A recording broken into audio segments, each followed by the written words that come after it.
يا أيها الناس إن وعد الله حق فلا تغرنكم الحياة الدنيا ولا يغرنكم بالله الغرور. وقال تعالى: من عمل صالحا من ذكر أو أنثى وهو مؤمن فلنحيينه حياة طيبة ولنجزينهم أجرهم بأحسن ما كانوا يعملون. وقال تعالى: ولو أن أهل القرى آمنوا واتقوا لفتحنا عليهم بركات من السماء والأرض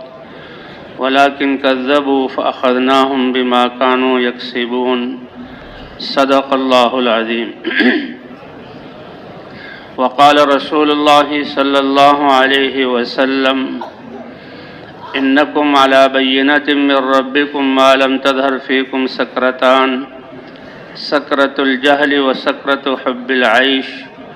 وأنتم تأمرون بالمعروف وتنهون عن المنكر وتجاهدون في سبيل الله، فإذا ظهر فيكم حب الدنيا فلا تأمرون بالمعروف ولا تنهون عن المنكر ولا تجاهدون في سبيل الله.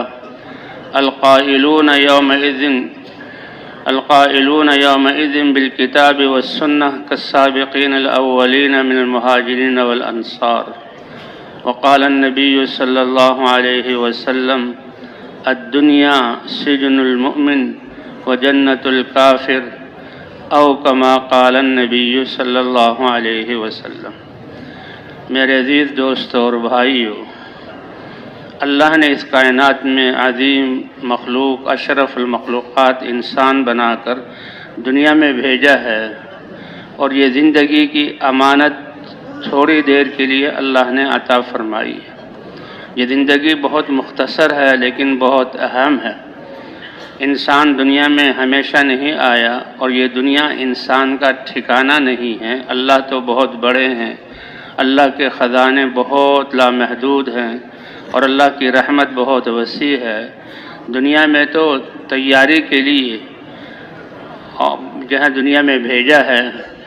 اور اصلی ٹھکانہ اللہ نے انسان کا جنت بنایا ہے، اور اصل زندگی آخرت کی زندگی ہے، ہمیشہ ہمیشہ کی کبھی ختم نہ ہونے والی زندگی ہے۔ تھوڑے عرصے کے لیے اللہ نے بھیجا، اس لیے یہ اللہ کا کرم ہے، اللہ کا احسان ہے، اللہ کی مہربانی اور رحمت ہے کہ عمل کا وقت تھوڑا سا دیا ہے، اور اجر اور ثواب اور نعمتیں اور کامیابی کا وقت لامحدود ہمیشہ ہمیشہ کا رکھا ہے۔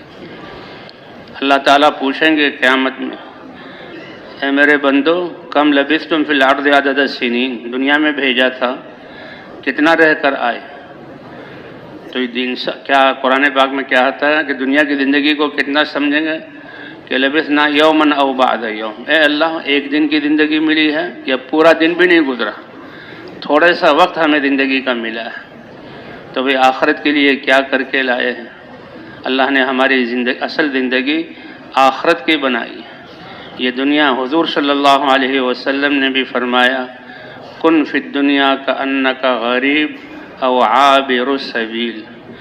دنیا میں ایسے رہو جیسے پردیسی اپنے اصل وطن اور گھر بار کو چھوڑ کر کسی حاجت کے لیے پردیس جاتا ہے اور تھوڑے سے عرصے کے لیے رہتا ہے،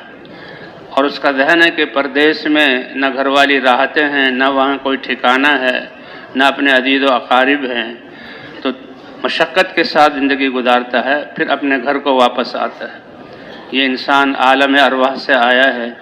تھوڑے سے عرصے کے لیے اللہ نے دنیا میں بھیجا ہے، اور پھر دنیا سے آخرت کی طرف منتقل ہونا ہے۔ کل نفس ذائقۃ الموت، ہر جاندار شے نے موت کا مزہ چکھنا ہے۔ وَإِنَّمَا تُوَفَّوْنَ أُجُورَكُمْ يَوْمَ الْقِيَامَةِ، تمہارے اعمال کا پورا پورا اجر آخرت میں دیا جائے گا۔ انسان کامیابی کا متلاشی ہے، کامیابی کے لیے محنت کرتا ہے، تو کون کامیاب ہے؟ کون کامیاب ہے؟ فَمَنْ زُحْزِحَ عَنِ النَّارِ وَأُدْخِلَ الْجَنَّةَ فَقَدْ فَازَ، کہ جس کو جہنم سے بچا لیا گیا اور جنت میں داخل کر دیا گیا وہ کامیاب ہو گیا۔ وَمَنْ يُطِعِ اللَّهَ وَرَسُولَهُ فَقَدْ فَازَ فَوْزًا عَظِيمًا، جو اللہ پر ایمان لے آئے، اللہ کی بات کو مان لے اور اللہ کے رسول کی اتباع کر لے، وہ کامیاب ہو گئے۔ اس کے لیے اللہ نے زمانے کی خوردبین دی کہ زمانے سے پوچھو اور تاریخ کو دیکھو کہ کتنے انسان، جب سے انسانوں کا سلسلہ شروع ہوا تمہارے زمانے تک، کون انسان کامیابی پانے والے ہیں اور کون سے لوگ اور انسان یہ ہے ناکام ہونے والے ہیں، دھوکے میں پڑنے والے ہیں۔ کہ ناکامی سے نکلنے کے لیے پہلی بنیاد الا الذین آمنوا، سب سے بڑا علم ایمان ہے، اللہ کی پہچان ہے، اللہ کی ذات کو پہچان، اللہ سب سے بڑے ہیں، تو اللہ پر یقین کرنا، اللہ کو پہچاننا، یہ سب سے بڑا ہے۔ اس لیے اللہ کی معرفت کا کلمہ لا الہ الا اللہ، ساتوں زمین اور آسمان، عرش معلیٰ کے نیچے سے لے کر تحت الثری تک، سب کو جہاں ایک ترازو کے ایک پلڑے میں رکھ دیا جائے اور لا الہ الا اللہ کو دوسرے پلڑے میں رکھ دیا جائے تو لا الہ الا اللہ کا پلڑا بھاری ہو جائے گا۔ تو اس لیے تمام انبیاء کرام جو انسانوں کے لیے دین لے کر آئے، انہوں نے اسی اللہ کے معرفت والے کلمے کی دعوت سے کام شروع کیا اور اللہ کی پہچان ہوئی۔ تو اس لیے اللہ نے فرمایا کہ اللہ کے وعدے سچے ہیں، فلا تغرنکم الحیات الدنیا، یہ دنیا کی زندگی تمہیں دھوکے میں نہ ڈالے، اور یہ تمہارا دشمن دھوکے باز جس نے اللہ کے سامنے قسم کھائی کہ انسانوں کو گمراہ کروں گا، یہ تمہیں دھوکے میں نہ ڈالے۔ اللہ کتنے مہربان ہیں، انسانوں کی رہبری کے لیے، کامیابی کے راستے پر چلنے کے لیے، اپنی معرفت کے لیے، تقوی والی زندگی کے لیے اللہ نے نبیوں کا سلسلہ جاری فرمایا۔ آدم علیہ السلام، ادریس علیہ السلام، شیس علیہ السلام، کہ نوح علیہ السلام کی قوم سے پہلے سب ایمان والے تھے۔ سب سے پہلے شیطان نے جو کفر میں مبتلا کیا وہ نوح علیہ السلام کی قوم ہے، کہ 5 ان کے بت تھے، وہ ان کی عبادت کرتے تھے۔ اللہ نے ان کو گمراہی سے نکالنے کے لیے نوح علیہ السلام کو رسول بنا کر بھیجا، اور نوح علیہ السلام اولو العزم انبیاء میں سے، اور کہتے ہیں نوح علیہ السلام کے بعد جتنی بھی انسانیت ہے وہ نوح علیہ السلام کی اولاد ہے، اس لیے نوح علیہ السلام کو آدم ثانی کہا جاتا ہے۔ روایات میں آتا ہے کہ 1200 سال ان کی عمر تھی اور 950 سال اس کلمے اور دین کی دعوت کو لے کر پھرے۔ تو دنیا میں سب سے بڑا کام وہ ہے جس کے لیے اللہ نے نبیوں کو بھیجا، اور وہ کیا ہے؟ اللہ کی طرف بلانا، اللہ کی پہچان کروانا۔ اللہ سب سے بڑے ہیں تو اللہ کی پہچان کروانا، یہ سب سے بڑا علم ہے، سب سے بڑا علم۔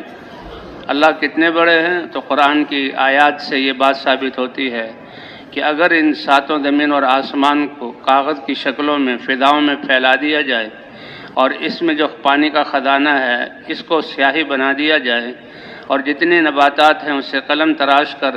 سارے انسانوں اور جنات کے ہاتھ میں دے دیے جائیں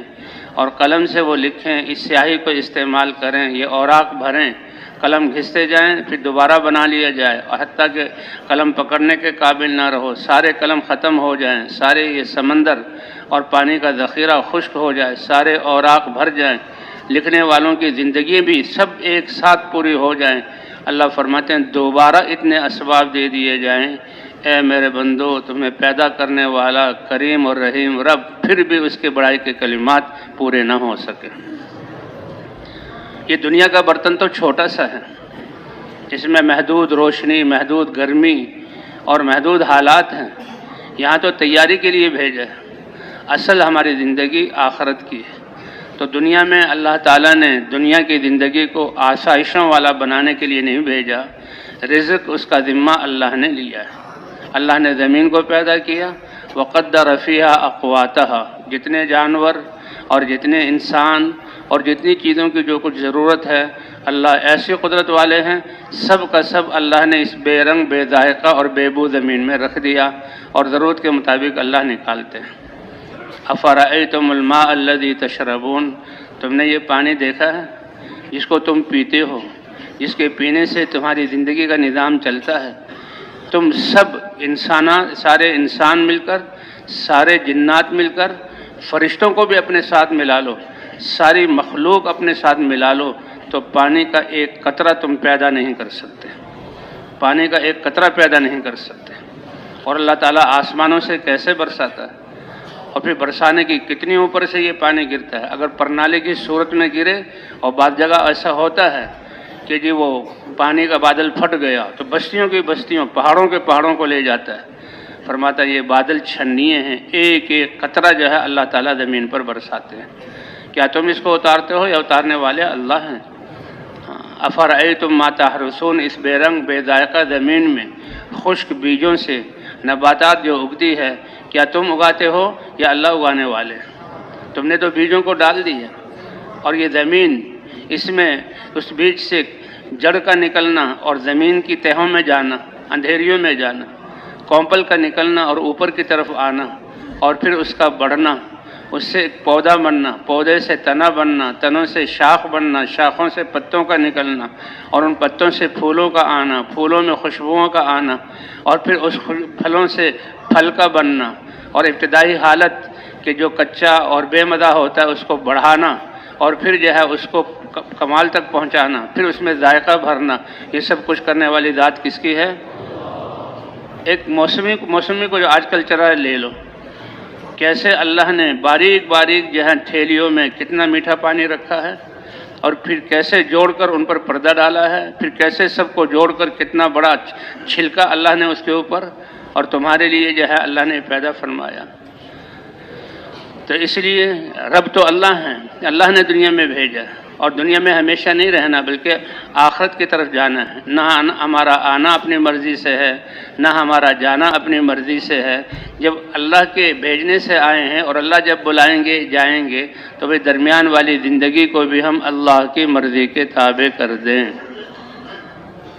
اور اس کا راستہ اور بنیاد اللہ کی معرفت ہے۔ اس لیے یہ قومیں جب اپنے دین اور جو ہے صحیح راستے کو بھولیں اور ہٹیں،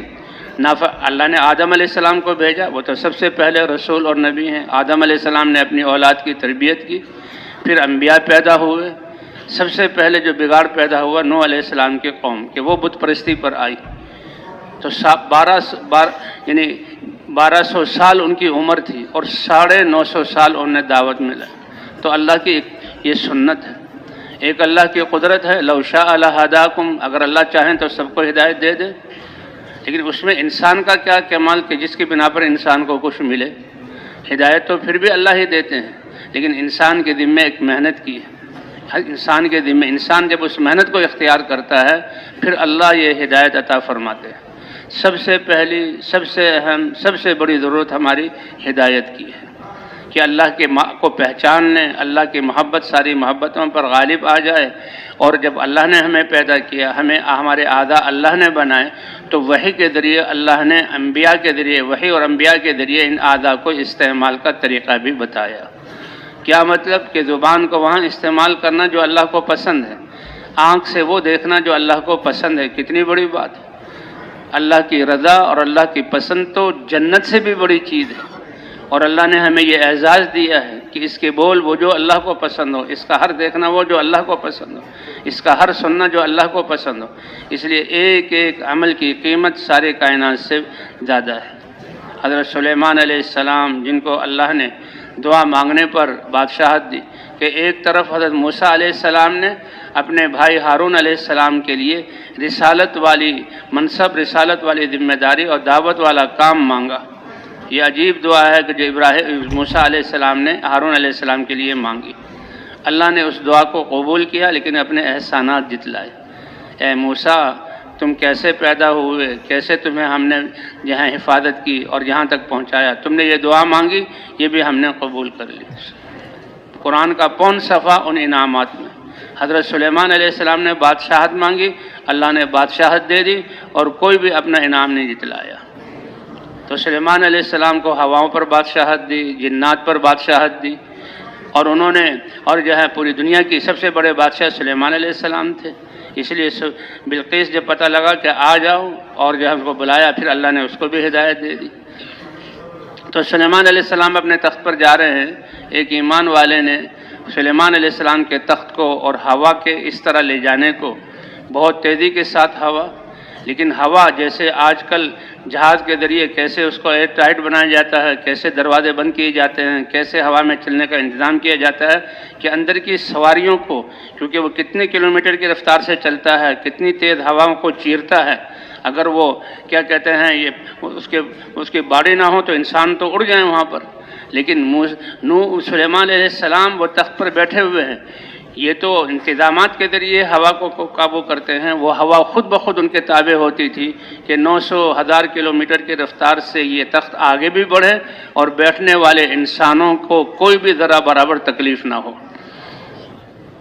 تو یہ بہت بڑی اللہ کی قدرت کا مظہر تھا۔ اس نے کہا سبحان اللہ،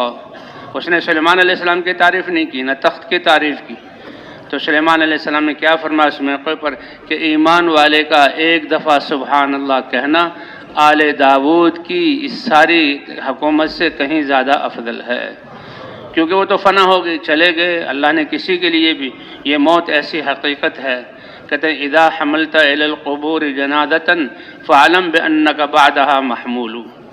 دیکھو یہ اللہ تعالیٰ دکھلاتے ہیں کہ آج فلاں کا جنازہ جا رہا ہے، پھر فلاں کا جنازہ جا رہا ہے، تم آج اپنے کندھے پر کسی اور کو اٹھا رہے ہو، لیکن یقین رکھو کہ کل کو تمہیں کندھے پر اٹھایا جائے گا۔ اگر یہ دنیا رہنے کی جگہ ہوتی تو اللہ تعالیٰ حضور صلی اللہ علیہ وسلم کو لمبی زندگی عطا فرماتے، لیکن آپ کو بھی 63 سال کی زندگی ملی۔ حضرت جبرائیل علیہ السلام آئے کہا عش ما شئت فإنک میت، اے اللہ کے رسول، اللہ سے دعا مانگ کر جتنا آپ چاہیں زندگی لمبی کروا لیں، جتنا چاہیں زندہ رہیں، لیکن ایک دن یہاں سے جانا ہے۔ اور پھر اللہ کی یہ سنت ہے کہ انسان جیسے اعمال کرے گا اس کے مطابق اللہ تعالیٰ کی طرف سے معاملہ ہوگا۔ یہ انسان اتنا عظیم ہے کہ دنیا میں یہ انسان اترا تو اس کے دل کے یقین اور ایمان اور جسم کے استعمال یعنی اعمال، اللہ کی دی ہوئی نعمتوں کو استعمال کرنا، اس کے اعمال پر اس کی آخرت بھی بنے گی اور اس کی دنیا بھی بنے گی۔ یہ دنیا کی زندگی ہے تو بہت مختصر، لیکن اس زندگی کے ٹھیک ہونے سے اللہ پہلے آخرت بنائیں گے، ہمیشہ ہمیشہ کی زندگی اور جنت عطا فرمائیں گے، اللہ اپنی رضا عطا فرمائیں گے، اور اللہ تعالیٰ دنیا کی زندگی کو بھی ٹھیک کر دیں گے۔ لیکن یہ زندگی اس میں ایمان یقین ٹھیک نہ ہو،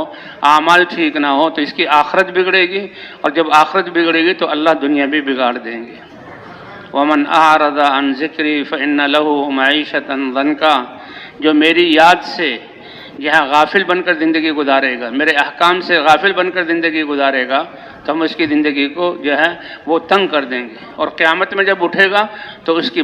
یعنی بصارت کو چھین لیں گے، وہ اندھا بن کر اٹھے گا، تو چیخے گا، پکارے گا رب لم حشرتنی اعمیٰ، کہ اللہ مجھے اندھا کیوں اٹھایا، میں تو دنیا میں بہت پورا دیکھنے والا تھا۔ کہا تم میری آیات کو بھول گئے اور دنیا میں تم نے میری آیات کو نہیں سنا، ان پر عمل نہیں کیا، آج تمہیں بھی بھلا دیا گیا۔ تو بھائی انسانیت ملنے کے بعد، ایمان ملنے کے بعد، ایمان کی توفیق حضور صلی اللہ علیہ وسلم کی امت میں جو ہے ہونے کے اعزاز کے بعد اور اس محنت کے مل جانے کے بعد سب سے قیمتی سرمایہ ہمارے پاس وقت ہے۔ اللہ اس وقت کو صحیح گزارنے کی توفیق عطا فرمائے، کہ صحیح گزارنے کی، اور یہ وقت تیزی سے گزرتا جا رہا ہے کہ انسان کی زندگی ہے ہی 3 دن، اس طرح 3 دن کا ہے، ماضی حال مستقبل، جو گزر گیا وہ بھی 1 دن، اور جو آنے والا ہے وہ بھی 1 دن، جو موجود ہے یہ بھی 1 دن، جو گزر گیا اس کو تم واپس نہیں لا سکتے، اور جو آئندہ کل آنے والا ہے تمہیں پتہ نہیں کہ تم اس کو پالو گے، اس لیے تمہارے لیے غنیمت جو حال ہے یہ اللہ کی نعمت ہے کہ سانس چل رہے ہیں، زندگی ملی ہوئی ہے، اسی میں امر حال کو جاننا کہ اللہ کا کیا حکم ہے، اور اس حکم کو حضرت محمد صلی اللہ علیہ وسلم کی سنت کے مطابق کیسے پورا کرنا ہے۔ اللہ نے اپنی نعمتوں میں سے ایمان عطا فرمایا، ایمان عطا فرمانے کے بعد اللہ نے حضرت محمد صلی اللہ علیہ وسلم کی امت میں بنایا۔ اے میری امت فخر اور ناز کرو اس بات پر کہ اللہ نے اپنے حبیب محمد صلی اللہ علیہ وسلم کو تمہارا رسول، رہبر اور رہنما بنایا۔ جی ہاں، اور پھر میرے اوپر بھی اللہ نے فضل فرمایا کہ بہترین امت مجھے عطا فرمائی۔ اس لیے بھائی یہ زندگی جو ہے یہ عمل کے لیے ہے، محنت کے لیے ہے، اللہ نے یہ عطا فرمائی ہے، یہ آسائشوں کے لیے نہیں ہے۔ اللہ کی دی ہوئی صلاحیتیں، آسائشیں دنیا میں پوری ہو ہی نہیں سکتی، کیونکہ یہ برتن چھوٹا ہے اور انسان کے لیے کہ جو ہے مسائل اور انسان کے لیے حالات وہ بہت لامحدود ہیں، تو اس برتن میں 7 ارب انسان اپنی خواہشات کو پورا کرنا چاہیں، اس لیے کہتے ہیں کہ تم تو کہو ہمارا رب اللہ ہے، ہمیں آدم سے وجود دینے والے اور جو ہے سب سے نازک اور جو ہے ابتدائی حالت سے کمال تک پہنچانے والے، اور جس چیز کی جس جگہ پر جس حالت میں جتنی مقدار میں ضرورت ہے وہ پہنچانے والی ذات کس کی ہے؟ اللہ کی ہے۔ ربنا اللہ، پھر اس پر جمع رہو۔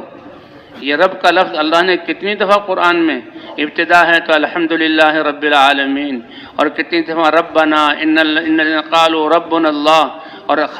قرآن کا جہاں انتہا ہے تو قل اعوذ برب الفلق قل اعوذ برب الناس۔ قبر میں جب رکھا جائے گا تو پہلا سوال کیا ہوگا؟ من ربک؟ کہ جب انسان نیک اعمال کرتا ہے اور طاعت والی زندگی گزارتا ہے، اللہ فرماتے ہیں فرشتوں سے، اے فرشتوں، میرے بندے کو میں نے اپنے بندے کو دنیا میں بھیجا تھا، حالات کے جہاں گردشوں میں اس کو میں نے جہاں چلایا تھا، اور یہ ایسا نیک بندہ کہ اس نے جو ہے میرے احکام کو پورا کیا، دنیا کی ساری مشقتیں جھیلی، سب مشقتوں کو جھیلتے ہوئے میرے احکام کو پورا کیا، آج تم میرے بندے کو دنیا کی مشقتوں سے میری رحمت کی طرف لے آؤ۔ کہتے ہیں اصل روح ہے، اور روح اب جو روح کو چمکدار خوشبودار بنانا، نورانی بنانا، اس کے لیے روح کا جو غذا ہے وحی کی صورت میں ایمان اور اعمال جو ہے وہ وحی کی صورت میں آسمانوں سے آئے۔ سب سے بنیادی چیز ایمان ہے، سب سے بڑا سرمایہ ایمان ہے۔ اور کلمہ ایمان کیا ہے؟ کلمہ لا الہ الا اللہ، سب سے بڑے علم والا کلمہ ہے، ساری کائنات سے زیادہ قیمتی کلمہ ہے، سب سے بڑی گواہی۔ حضور صلی اللہ علیہ وسلم کی خدمت میں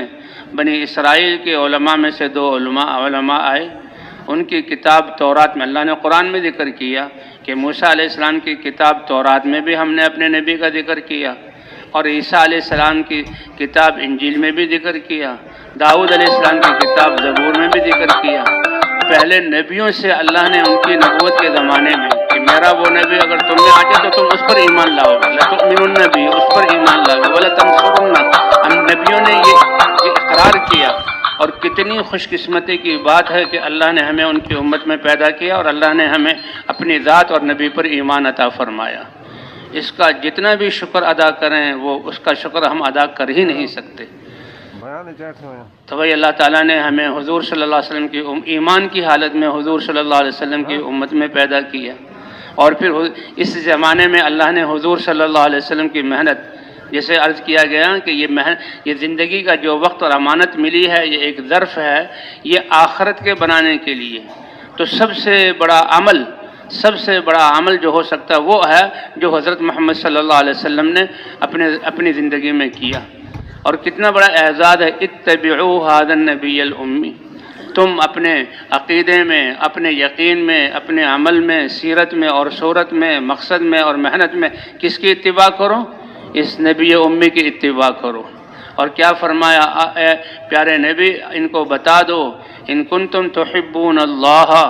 انسان جب اس پر کوئی احسان کرتا ہے تو اسے محبت کرتا ہے،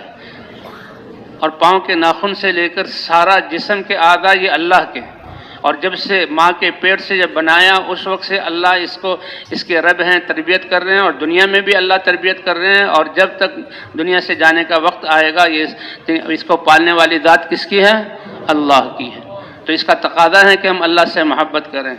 فرمایا اے نبی آپ کہہ دیجئے اگر تم اللہ سے محبت کرتے ہو فاتبعونی، اللہ سے محبت کی نشانی یہ ہے کہ میرے حبیب حضرت محمد صلی اللہ علیہ وسلم کی اتباع کرو، اور حضرت محمد صلی اللہ علیہ وسلم کی اتباع کرو گے تو اللہ تمہیں اپنا محبوب بنا لے گا۔ اور اللہ ایسے قدردان ہے کہ جب انسان عبادت کے ذریعے سے جو مقصد اس کو دیا اس کے ذریعے سے اللہ کا محبوب بنتا ہے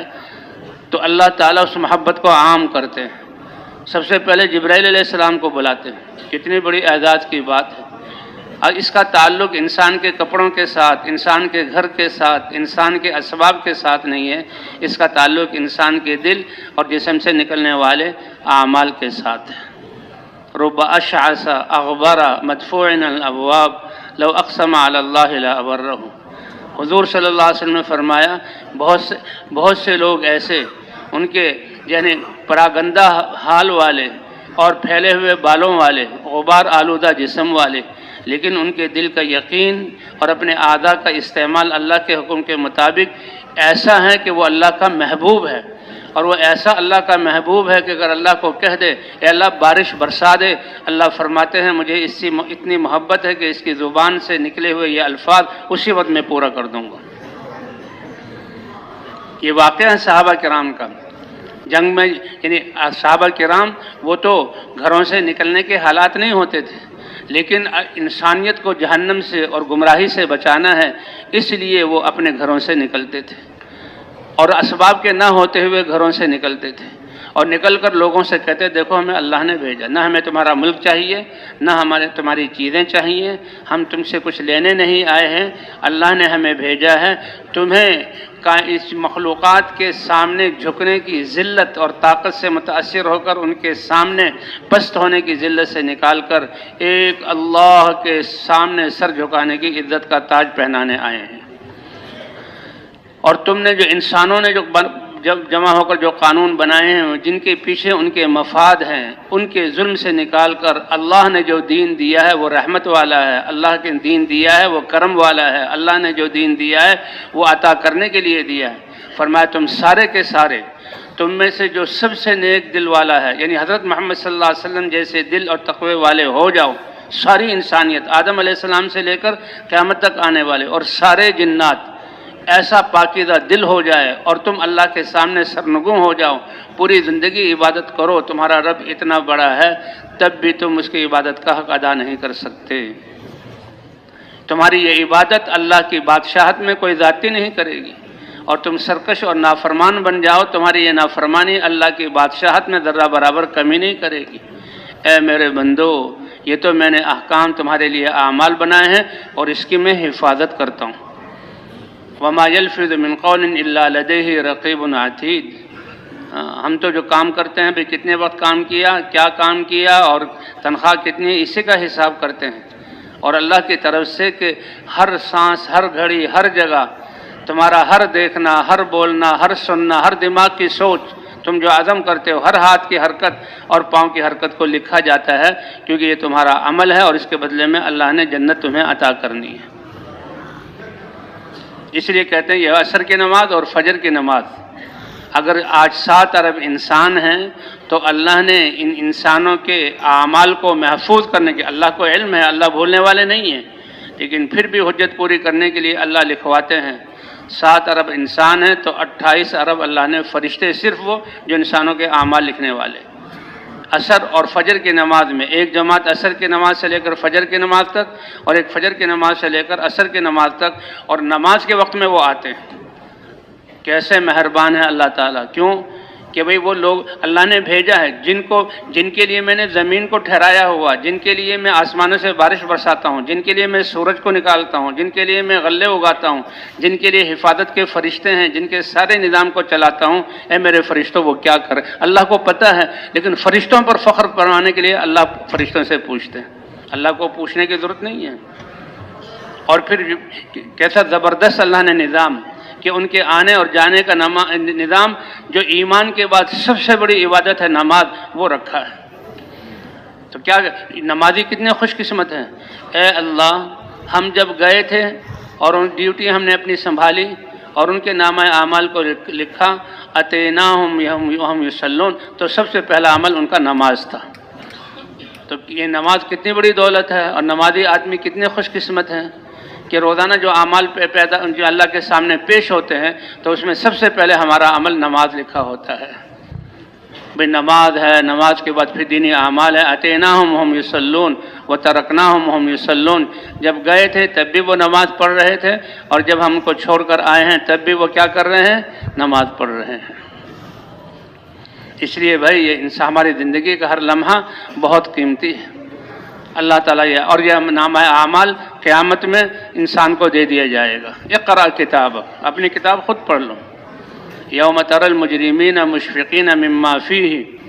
جو مجرم لوگ ہیں جنہیں دنیا کی زندگی خواہشات میں، کفار کا تو پہلے ہی مرحلے میں کہ وامتازوا الیوم ایھا المجرمون، تمہارا تو بس ٹھکانہ جہنم ہے، اللہ ہم سب کی حفاظت فرمائے، اور جو کفر پہ آج ہیں اللہ ان کو ہدایت دے دے۔ یہ تو پہلے ہی مرحلے پر تم تو الگ ہو جاؤ اور جہنم میں پھینک دیا جائے گا۔ ایمان والے نافرمان، ان کا حساب کتاب شروع ہوگا اور ان سے اللہ پوچھیں گے تو یہ دو نمازیں ہیں، اے اللہ ہم جب گئے تھے تو نماز پڑھ رہے تھے، جب ان کو چھوڑا ہے تو نماز کی حالت میں چھوڑا ہے۔ اس لیے بھی اللہ تعالیٰ نے ہمیں ایمان اور اللہ تعالیٰ نے ہمیں یہ دین اسلام عطا فرمایا ہے، اور ہمیں حضرت محمد صلی اللہ علیہ وسلم کی امت میں ہونے کا شرف بخشا ہے۔ یہ زندگی ایک ہی دفعہ ملی ہے، اور اس زندگی میں سب سے بڑا عمل جو ہو سکتا ہے وہ حضور پاک صلی اللہ علیہ وسلم کی محنت، غم اور فکر اور مقصد ہے۔ اور کتنا بڑا اعزاز ہے ہمارے لیے کہ اللہ فرماتے ہیں اس نبی امی جو میرا حبیب ہے اس کی اتباع کرو، اور کتنا بڑا اللہ نے جو وعدہ کیا، آپ ان سے کہہ دیجئے اگر تم اللہ سے محبت کرتے ہو تو محمد صلی اللہ علیہ وسلم کی اتباع کرو، اس کے بدلے میں اللہ بھی تمہیں اپنا محبوب بنا لے گا۔ تو انسان جب محبوب بننے کے لیے جیسے پہلے عرض کیا گیا، وہ تو محبوب بننے کے لیے دل کے یقین کا ٹھیک ہونا، اور یہی بنیاد ہے، اور اپنے اعضاء کو صحیح طریقے پر استعمال کرنا۔ اس کے ساتھ اللہ بادشاہت دے دیں، بہت مبارک۔ اس کے ساتھ اللہ کئی کارخانے دے دیں، بہت مبارک۔ زمینیں دے دیں، بہت مبارک بات ہے۔ اسباب دے دیں، بہت مبارک بات ہے۔ لیکن اصل یہ ہے کہ ایمان اور اعمال، اور اگر اس ایمان اور اعمال کے ہوتے ہوئے دنیا کا کوئی سبب بھی نہیں ہے تب یہ جو اس سے بھی زیادہ مبارک ہے۔ حضور صلی اللہ علیہ وسلم تشریف فرما ہے اور صحابہ بیٹھے ہوئے ہیں، ایک شخص آیا بڑے زرق برق کپڑے والا، اچھی سواری والا، اچھی کیفیت تھی۔ کہا اس کے بارے میں کیا کہتے ہو؟ کہ یا رسول اللہ یہ تو بڑا آدمی ہے، یہ جس مجلس میں آئے تو لوگ اس کی طرف متوجہ ہوں، کوئی بات کہے تو لوگ اس کی بات کو غور سے سنیں، کسی کی سفارش کرے کہ جناب آپ نے کہہ دیا کام ہو جائے گا، اب آپ کو کہنے کی ضرورت نہیں، حتیٰ کہ یہ کسی گھر میں اپنی جو ہے نکاح کا پیغام دے دیں تو لوگ سعادت سمجھے۔ اللہ کے رسول صلی اللہ علیہ وسلم خاموش تھے، اچھی بات۔ پھر ایک اور شخص گزرا سامنے سے، صحابہ کرام سے پوچھا یا رسول اللہ یہ تو بہت سیدھا سادہ آدمی ہے، بڑا خستہ حال آدمی ہے، اگر یہ کسی مجلس میں آ کر بات کرے تو لوگ اس کی بات کی طرف توجہ نہ کریں، اس قابل نہ سمجھیں، کسی کی سفارش کرے تو سفارش پر بھی کوئی کان نہ دھرے، کہ پیغام دے دے کوئی تو یہ کہیں کون اپنی بیٹی کو اس کو دے گا، لیکن سن لو اللہ کا رسول تمہیں یہ بتا رہا ہے۔ وہ پہلا جو شخص آیا تھا جس کی تم نے یہ صفات ذکر کی، روئے زمین ایسے شخص سے بھر جائے تو اللہ کے نزدیک اس ایک آدمی کی قیمت اس سے کہیں زیادہ ہے۔ اس لیے اللہ کے رسول نے فرمایا اللہ تمہاری شکلوں صورتوں کو نہیں دیکھتے اور نہ تمہارے مالوں کو دیکھتے ہیں، اللہ تعالیٰ تمہارے دل کے یقین، ایمان کو اور جسم سے نکلنے والے اعمال کو دیکھتے ہیں۔ ایک قصہ لکھا ہے، ایک ماں کسی درخت کے نیچے جنگل میں اپنے بچے کو دودھ پلا رہی تھی، تو ایک جو ہے حشم و خدم والا بڑا چودھری سردار یا بادشاہ گزرا، اور لوگ اس کے ساتھ جو ہے وہ کیا کہتے ہیں خادم تھے۔ ماں کو یہ منظر بہت اچھا لگا، تو ماں کے لیے ماں تو اپنے بچے کے لیے جس کو پسند کرتی ہے دعا کرتی ہے، اے اللہ مجھے ایسا بنا دے۔ تو بچے نے، یہ بچہ ان بچوں میں سے تھا کہ دودھ پینے کے زمانے میں اس نے بڑے انسانوں جیسی بات کی کہ اے اللہ مجھے ایسا نہ بنا۔ ماں بڑی حیران ہوئی، اتنے میں دیکھا کہ ایک اور گروہ گزرا، اور ان گروہ نے ایک باندی کو، مسکین باندی کو پکڑا ہوا تھا اور اس کو مار رہے تھے، اور کیا کہہ رہے تھے سرختی تو نے چوری کی ہے، زنی تھی تو بدکار عورت ہے، اور وہ کہہ رہی تھی نہیں نہ میں نے چوری کی ہے نہ میں نے جو ہے بدکاری کی ہے۔ تو اس ماں نے کہا یا ایک دم گھبرا گئی، اے اللہ میرے بچے کو ایسا نہ بنائیے۔ وہ بچے نے دودھ چھوڑ کر کہا اے اللہ مجھے ایسا بنا دے۔ اب ماں حیران ہوئی، تو اللہ نے پھر بچے کو گویائی دی کہ پہلا آدمی جو تھا وہ دیکھنے میں تو بادشاہ اور حشم و خدم اور اچھے لباس والا، لیکن اللہ کے ہاں اس کی کوئی قیمت نہیں، وہ اللہ کا نافرمان تھا، اس کا انجام برا تھا۔ تو اللہ نے تکوینی طور پر کہلوایا، یہ کروایا اور حضور کے ذریعے ہمیں بتلایا تاکہ ہم عبرت حاصل کرنے والے بنیں کہ انسان کی قیمت یہ دنیاوی نقشوں سے نہیں ہے، انسان کی قیمت ایمان اور اعمال سے ہے، کہ اللہ کے نزدیک وہ جو ہے مبغوض ترین تھا، اس لیے بچے نے کہا اے اللہ مجھے ایسا نہ بنا۔ اور وہ باندی بیچاری مسکین باندی تھی، لوگوں نے تہمت لگائی تھی، نہ وہ زنا کرنے والی تھی نہ وہ چوری کرنے والی، اللہ کے محبوب میں نے کہا اے اللہ مجھے ایسا، بچے نے کہا اللہ مجھے ایسا بنا دے۔ تو بھئی اللہ نے یہ تھوڑی سی زندگی ہمیں دی ہے، یہ اللہ کی طرف سے نعمت ہے، اور یہ جو ہے عمل کے لیے دی ہے۔ یہاں ہم آسائشوں کو پورا کرنے کے لیے اللہ کی دی ہوئی صلاحیتیں، یہ اعضاء اور جو نعمتیں باہر دی ہیں، اور سب سے قیمتی جو اللہ کی نعمت یہ سانس ہے، اس لیے کہ جب سانسوں کی مہلت ختم ہو جائے گی تو انسان نہ بادشاہت مانگے گا، نہ انسان جو ہے چودراہٹ مانگے گا، نہ انسان جو ہے زمیندار بڑی بڑی زمینیں اور جو ہے مانگے گا، اور نہ بڑے بڑے عہدے مانگے گا۔ اے اللہ مجھے 2-3 سانس اور دے دے، فاصدق، تیرا دیا ہوا مال تیرے دین کے لیے لگا دوں، واکن من الصالحین، اور اس وقت کو میں نیک بن کر گزار دوں۔ اور بھئی اللہ نے تو ہمیں وقت دیا ہے حضور صلی اللہ علیہ وسلم کی عظیم محنت کو مقصد بنا کر کرنے کے لیے۔ تو بھئی اب سوچیں اس بات کو سامنے رکھ کر، جو ہماری زندگی اگر ہم نے دنیا کے بنانے میں لگائی ہے تو کتنا نقصان کیا۔ کیا دنیا پر محنت کرنے کے بعد جو اللہ نے رزق لکھا تھا اس سے زیادہ ہم نے حاصل کیا؟ یہ تو شروع ہی میں انما اصابک لم یکن یخطئک، جو تمہیں ملا ہے یہ تم سے جانے والا نہیں تھا، چاہے تم اس کے لیے محنت کرتے یا نہ محنت کرتے، وہ ظاہری سبب تھا۔ وَأَنَّ مَا أَخْطَأَكَ لَمْ يَكُنْ لِيُصِيبَكَ، جو تمہیں نہیں ملا سارے ایڑی چوٹی کے تم بھی، سارے کائنات تمہارے ساتھ مل کر زور لگا دیتی، وہ تمہارے وہ جو ہیں وہ تم سے تمہیں مل نہیں سکتی تھی۔ تو یہی انسان کا ایمان۔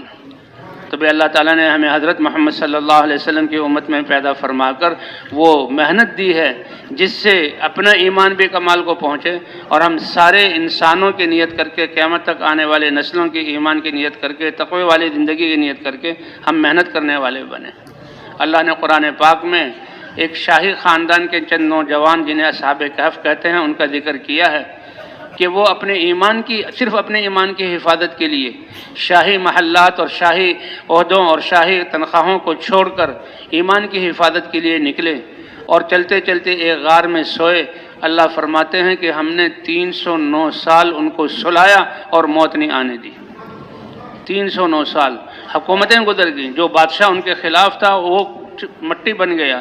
تو آدمی 3 دن کے بعد پھٹتا ہے اور مٹی جہاں خاک میں مل جاتا ہے، وہ حکومتیں گزر گئیں، اور اللہ نے ان کو 309 سال بعد نیند سے اٹھایا، اور نیند سے اٹھا کر جب یہ اٹھے ہیں تو اس زمانے میں ایک بادشاہ تھا نیک، اس کی رعایا جو ہے وہ سرکش اور نافرمان تھی، اور وہ اللہ سے دعا مانگتا تھا کہ اے اللہ اپنی قدرت کا ایسا کوئی نظارہ دکھا دے کہ جس کے ذریعے سے میں اپنی عوام کو سیدھے راستے کی طرف لا سکوں۔ تو اس کے زمانے میں اللہ نے ان کو نیند سے جگایا اور ظاہر کیا۔ بادشاہ خود آیا کہ یہ سوئے ہوئے ہیں، اٹھے، اور پھر وہاں اس نے مسجد بنوائی، اور لوگوں نے دیکھا کہ کرنے والی ذات کس کی ہے؟ اللہ کی ذات ہے۔ تو بھائی یہ اللہ تعالیٰ نے ہمیں اس دنیا میں آخرت کی تیاری کے لیے بھیجا، آخرت کی تیاری کے لیے دنیا کو۔ اسی لیے حضور صلی اللہ علیہ وسلم نے فرمایا ایاک والتنعم یا معاذ، حضرت معاذ وہ صحابی اتنے سمجھدار، حضور کو ان سے محبت، حضور جب بھی دیکھتے ان کو دیکھ مسکراتے، اور حضور نے یہ فرمایا واللہ یا معاذ انی لاحبک، اللہ کو گواہ بنا کر اللہ کا نبی سب سچوں میں سچا، اے معاذ تمہیں اس بات کا یقین دلا رہا ہے میں تم سے محبت کرتا ہوں۔